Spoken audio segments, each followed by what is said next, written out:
Parte uno, the first visit. I never wanted to clean houses, but after the second layoff in 9 months and watching my savings die a slow, painful death, I didn't have the luxury of pride.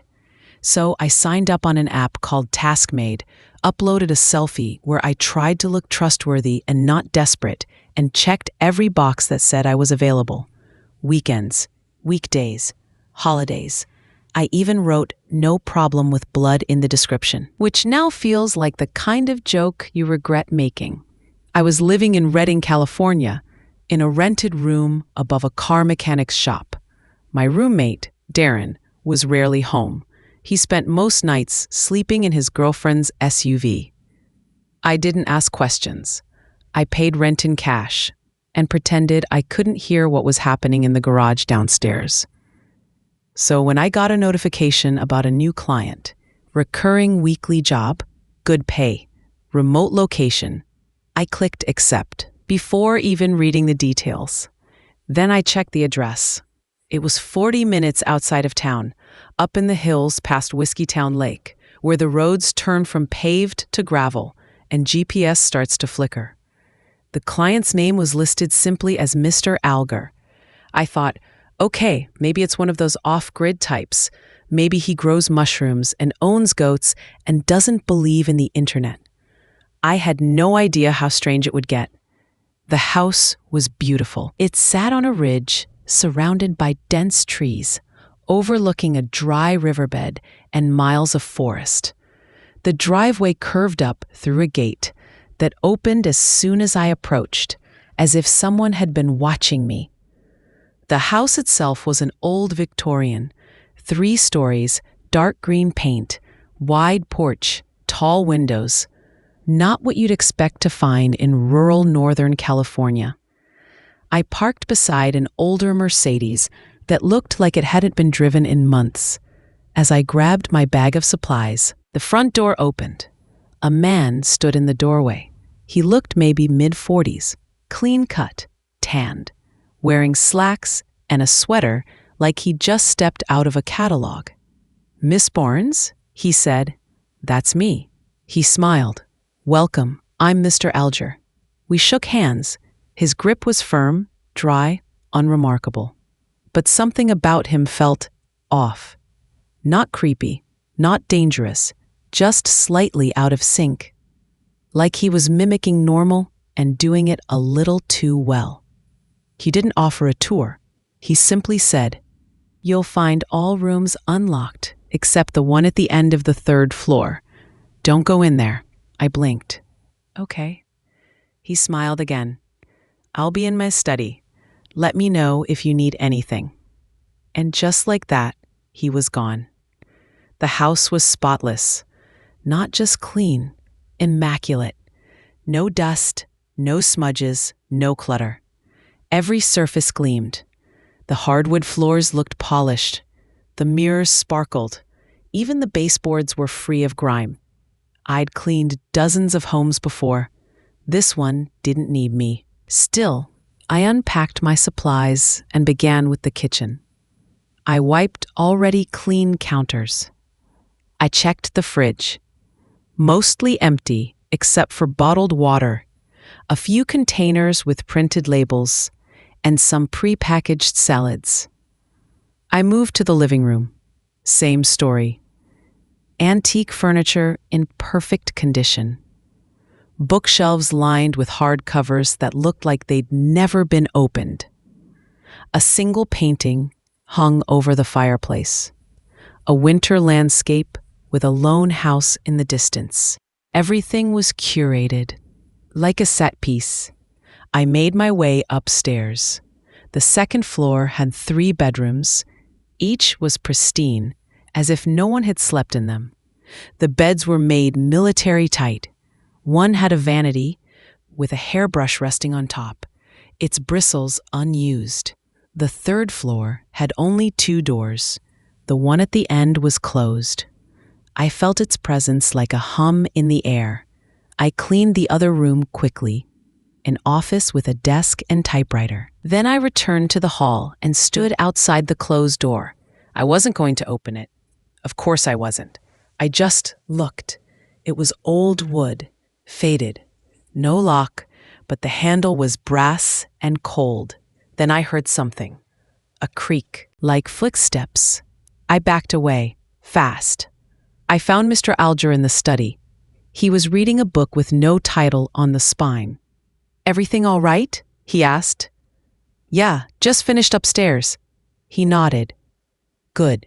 Your payment will process automatically." He paused. "You'll be back next week?" "Sure," I said. He smiled. I left quickly. In the car, I sat for a moment before starting the engine. I checked the time. I'd been in there nearly 3 hours. It had felt like one. As I pulled down the driveway, the gate opened again, slow and deliberate. And as I looked in the rearview mirror, I thought I saw someone standing in the third-floor window, watching me. I returned the next week. I told myself it was just a job, a weird one. But I needed the money. The same ritual. Drive up, gate opens, Mr. Alger at the door. "Miss Barnes, hi, this way." No small talk. I cleaned again. The house was still spotless. This time, there were flowers in a vase on the dining table, fresh and white. I couldn't name them. In the library, I noticed the books were different. Same titles, different spines, older. Upstairs, the office had a new paper in the typewriter. I couldn't resist. I read it. It said, "Wednesday. She returns again. The loop is holding." I stepped back. Had he written that about me? I didn't see him enter this room. I didn't hear anything. I erased the line, backspaced the entire sentence, typed nothing, then left the room. I cleaned the rest of the house in record time. The third-floor door was still shut. I didn't hear anything this time, but I felt it. Pressure in my ears, like descending on an airplane. At the end of my shift, I found him in the study again. He stood beside a phonograph, listening to something soft and sad. "You're curious," he said. I hesitated. "About what?" He looked at me. His eyes were light gray, almost silver. "About upstairs." I didn't answer. He smiled faintly. "Don't be. It's just an old room." I wanted to ask more, but I left. That night, I Googled him. Nothing. No social media, no articles, no listing. Only a deed for the property, dated 1989. Same name, same house. A scanned image showed him signing it. He looked exactly the same. Not younger, exactly the same. I didn't sleep much. The next morning, I got another cleaning request from him. Same time next week. I stared at my phone for 5 full minutes before accepting. Whatever this was, I was in it now. Parte dos, the locked room. On my third visit, I brought gloves, extra rags, and a small voice recorder. Not because I was paranoid, because I didn't trust my memory. The house had started to shift on me, subtle things. The photos on the hallway wall weren't the same as before. The kitchen table had one extra chair. The grandfather clock in the foyer now ticked, slowly and steadily, though it had been silent my first 2 visits. I hit record on the voice app and tucked my phone in my pocket. Mr. Alger met me at the door like usual. "Miss Barnes." His voice was the same, calm, measured, like reading from a script. I nodded. "Morning. Let me know if you need anything." Then he turned and walked away. No smile this time, no warmth. I started in the kitchen again. But the fridge contents had changed. This time, there were eggs, milk, and a full roast chicken wrapped in butcher paper. I checked the trash bin. Empty. No packaging, no wrappers, no receipts.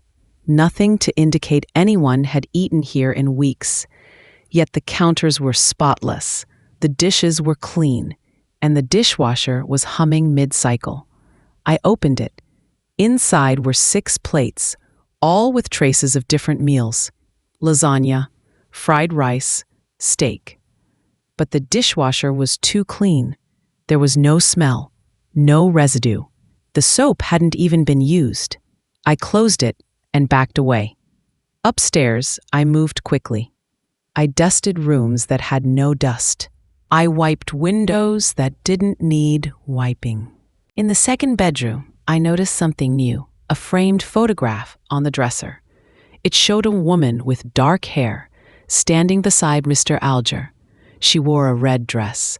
Her face was turned away, but something about her posture was familiar. I picked up the photo. The label on the back read, October 1991. The paper was fresh. I put it down. In the office, the typewriter was empty, but the trash bin beneath it was filled with crumpled pages. I opened one. Typed text, smeared slightly by ink. I didn't mean to keep her. She simply never left. Another. Time bends in places. Some doors are meant to stay closed. A third. She always asks the same question. But this time she brought something. I paused. What did I bring? The phone? The recorder? Was that what he meant? I folded the pages and put them in my bag. Then I did something stupid. I went back to the third floor, to the door. Still closed, still ordinary. I pressed my ear against it. At first, silence. Then, soft, rhythmic breathing. I stepped back, my heart hammering. The door handle twitched. Not turned, twitched. I ran. I didn't clean the rest of the house that day. I left early. Mr. Alger was not in the study, but he left me a note, folded neatly on the desk. It read, "Some things don't like to be recorded. You should delete the file." I checked my phone. The recording had stopped. 2 hours were missing. I deleted the file. Then I deleted the app. That night, I dreamed of the woman in the photo. She was standing in my apartment, wearing the red dress, her back to me. I tried to speak, but no sound came out. She turned slowly, but before I could see her face, I woke up. My phone was on the floor. The screen was cracked. On my 4th visit, I brought salt. I didn't believe in ghosts, but I believed in symbols. I sprinkled a thin line at the threshold of the 3rd floor door. It vanished the moment I turned my back. Mr. Alger watched me more closely that time. He stood in the hallway while I cleaned the downstairs bathroom. He didn't speak, just watched, like he was waiting for something. The house was colder now, not from the weather, from something deeper. Rooms felt stretched, angled, wrong. Measured the hallway on the 2nd floor. It was 2 feet longer than before. I checked 3 times. I asked him about it. He said, "Some houses grow." That night, I got an alert from TaskMade. The job had been canceled. Not by me, by him. I emailed. No reply. I waited 2 days. Then I drove back out there on my own. The gate didn't open. I climbed it. The house was dark. No lights, no cars. I knocked. No answer. I opened the door, unlocked. Inside, silence. Everything looked the same, until I reached the 3rd floor. The door at the end was open. Just a crack, enough to see the edge of a red dress on the floor. I stepped forward, and the door swung wide. Parte 3. The room beyond. The door creaked open so slowly it felt like it took a full minute. Inside, the air was still, thick with the kind of silence that hums in your ears. No light, no furniture, just faint outlines in the dark. I stood frozen in the doorway. The red dress lay on the floor in a crumpled heap, like its owner had simply disappeared mid-step. But the moment my foot crossed the threshold, everything changed.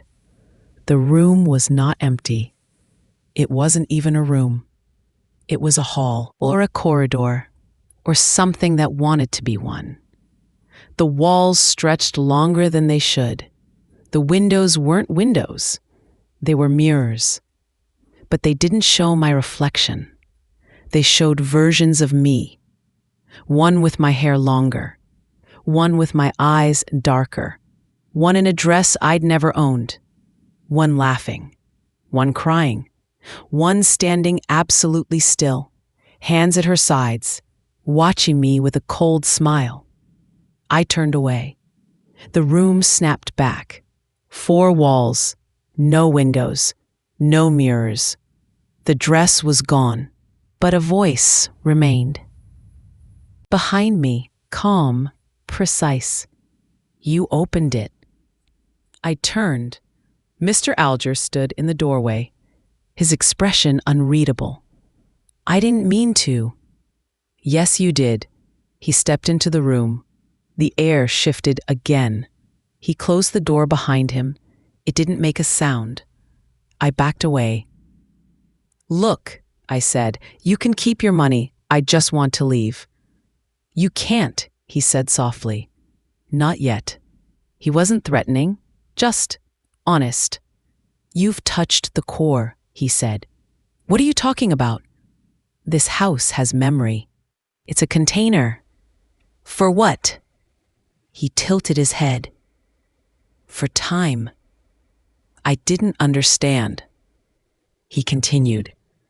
I came here in 1989, alone. The house was already like this. I just didn't see it at first. He walked past me and tapped on the far wall.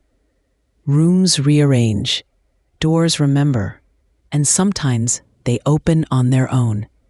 He turned to me. You shouldn't have come back. I took a step toward the door. You canceled. You stopped replying. He nodded. I was trying to protect you. From what? From her. He pointed to the corner of the room, where the dress had been. She was the first, he said. First what? The house keeps some of us. I left. I ran, actually. Down the stairs, out the door, into the car. Slammed the door. I didn't breathe until I was halfway down the hill. No gate this time, no resistance. The road back to Reading felt longer than ever. At home, I packed a bag. Not because I thought he'd follow me, because I knew the house would. I turned off my phone, took the batteries out, went to stay with my sister in Sacramento. Didn't tell her why, didn't say anything. But at night I dreamed of the house, always the same dream, the red dress, the hallway that stretched too far, and the mirrors. After 3 days, I received a package, no return address. Inside, a photograph, black and white, dated 1991. It showed me, standing on the porch of the Alger house. I wasn't smiling, but I was holding a broom. And behind me in the window, barely visible, was the red dress. Parte 4, the return. I burned the photo, lit it in the sink, and watched it curl into black. The flames didn't erase the feeling, but something was bleeding through. I had been to that house 3 times, or maybe more, maybe again, maybe always. I checked into a motel under a different name, paid cash, kept the curtains shut, tried to forget. But on the 4th night, I found something in my bag, a key, brass, ornate, nothing I'd seen before, tied with a red ribbon, no tag. I threw it in the dumpster behind the gas station. The next morning, it was back on the nightstand. I knew then that it wasn't over.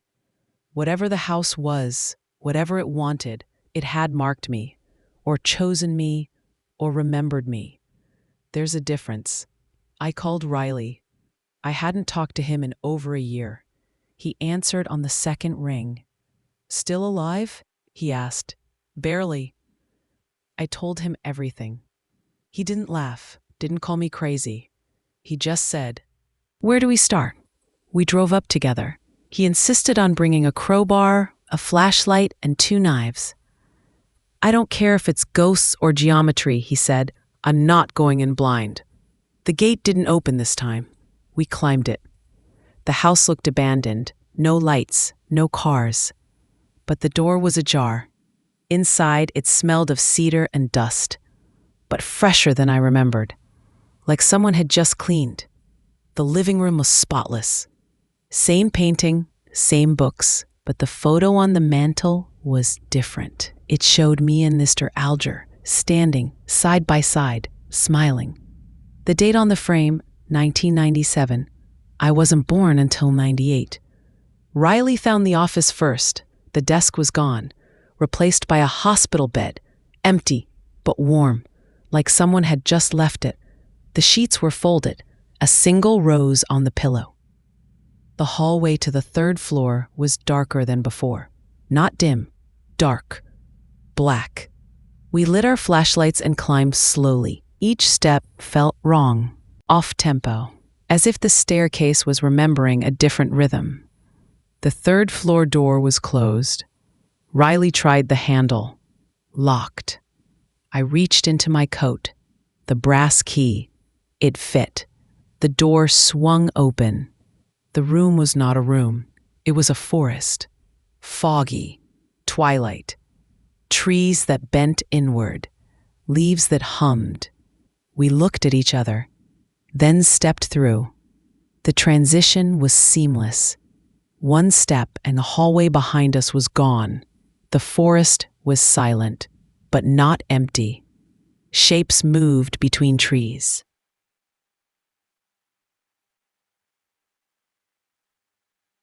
Nothing solid, just impressions. Riley whispered, "We're inside it now." I nodded. A path unfolded ahead. We followed. At the end stood a cottage, stone, ivy covered, smoke rising from the chimney. The door was open. Inside, sitting at a table, was Mr. Alger. He looked tired, older, worn. He smiled when he saw me. "You came back," he said. Riley stepped forward. "Where the hell are we?" "The house," Alger said simply. "What it became, what it always was." He looked at me. "You've been here before." "More times than you remember." I sat across from him. "What do you want from me?" He shook his head. "It's not about want. It's about pattern." He slid a photo across the table. It showed me in the red dress, standing in the room I thought was sealed. "This isn't your first loop," he said. "It might be your last. Part 5, pattern memory. I didn't take the photo. Didn't even touch it. Just stared. My face. My posture. Even the scar on my wrist from where I fell on a fence in 7th grade. But it wasn't a photo of now. It was dated. 1982. 16 years before I was born. Riley was silent behind me. Then he whispered, "What does that mean?" Alger folded his hands. "It means she was always here." He nodded at me. "Some people aren't born into a moment. They're born into a place. The house found her long before time did." I wanted to scream. Instead, I said, "That's not possible." He smiled sadly. "It's not about possibility. It's about memory." He poured tea. 3 cups. Steam rose, but had no scent. He pushed one toward me. "Drinking it won't change you," he said. "Not drinking it won't save you." I didn't move. Riley knocked his over. It spilled, but didn't wet the table. Just vanished into the wood. Alger chuckled softly. "I forget sometimes how new you are." He stood, walked to a cabinet, opened it. Inside were books. Not regular books. Journals. Thousands of them. All the same spine. Different years. Each labeled with a name. Mine. My full name. Over and over. Different handwriting, different ink, but always the same name. Riley pulled one out, open to the first page, written in my own handwriting. Entry 1. I remember this now. I backed away. No, this isn't real. It's as real as the loop allows, Alger said. He stepped toward me. You are the house's memory keeper. Every cycle, you return. You clean. You learn. You try to leave. You forget. Then it starts again. I felt sick. Riley grabbed my arm. Let's go. Alger said nothing. Didn't try to stop us. Just whispered, you'll be back. We ran.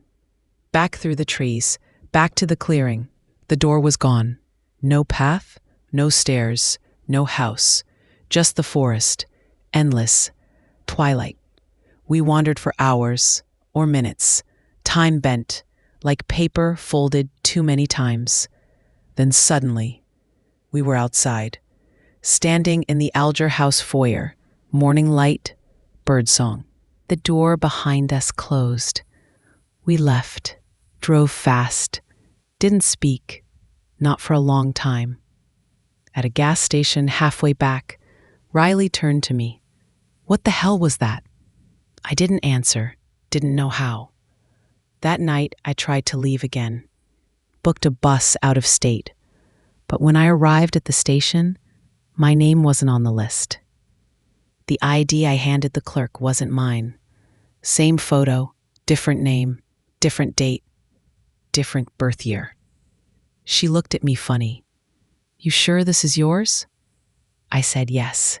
She gave it back. I threw it in the trash. When I got home, it was back in my pocket. I slept with the lights on, woke up to find salt in a perfect circle around my bed. I hadn't poured it, but it was my salt, from my cabinet, from my hand. I called Riley. He didn't answer. I drove to his place. The house was empty. Clean. Too clean. No dust, no smell, no sound. On the kitchen table, a note, typed, just one line, time bends in places. Below that, in handwriting, don't come looking. I left. The next morning, I got a new request on TaskMade. Recurring job, good pay, rural home outside Reading. Client name, Mr. Alger. I clicked decline, closed the app, uninstalled it. An hour later, it was back, with a new alert. Welcome back, Miss Barnes. The house remembers. Part A6. The house remembers. I didn't go back, not immediately. I moved, changed my number, cut my hair, started using my middle name, took cash-only jobs in cities where no one asked too many questions. For a while, it worked, until I saw the dress again, hanging in a thrift store window. Red, familiar, my size. I didn't go in, didn't touch it, but I knew the loop wasn't finished because I hadn't closed it. I tried to burn my journals, every page, every year, but the smoke smelled like cedar and dust, and the fire didn't spread, just curled at the edges like paper pretending to burn. I threw the ashes in a river. They floated upstream. I stopped dreaming, started remembering instead. Little flashes, moments from the house. Not the visits I recalled. Others. A storm in 1953. A dinner party in 1966. The birth of a child in a clawfoot bathtub in 1977. Always in the same rooms. Always from behind different eyes. Sometimes I was the maid. Sometimes the guest. Once, the woman in the red dress. The house didn't want me dead. It wanted me present. Witness. Archivist. Cleaning was just a ritual. A way to touch the walls without noticing the blood underneath. I went back. I had to. This time, no gate. No car. Just the woods. The path remembered me. The door was unlocked. Inside, The house was darker than before.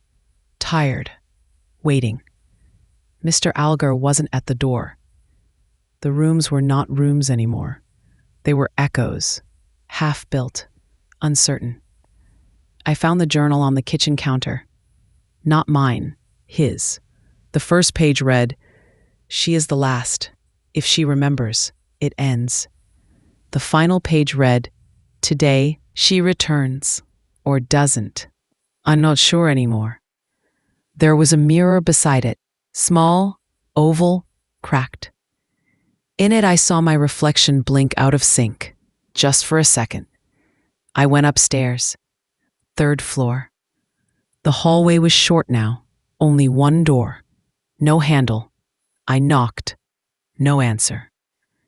I pressed my palm to the wood. It opened. Inside, the same red dress, folded, waiting, and a note, typed. "You can leave, or you can stay. Either way, someone has to remember." I picked up the dress. It was heavier than it looked, like it carried weight from other lives. I didn't put it on. I just sat beside it and began to write, not with pen, not with typewriter, but with memory. Names, faces, rooms, dust, blood, silence. When I finished, I folded the story, left it on the desk, walked downstairs, out the door, into sunlight. I don't clean anymore. I don't dream either, but I write, quietly, pages and pages, about a house that isn't always a house, a man who stopped aging, a woman who always came back, and a job that was never about cleaning at all. The house still stands, waiting. Sometimes I pass people who've been there too. They don't speak, just nod. They remember, because the house does. And now I do too. The end.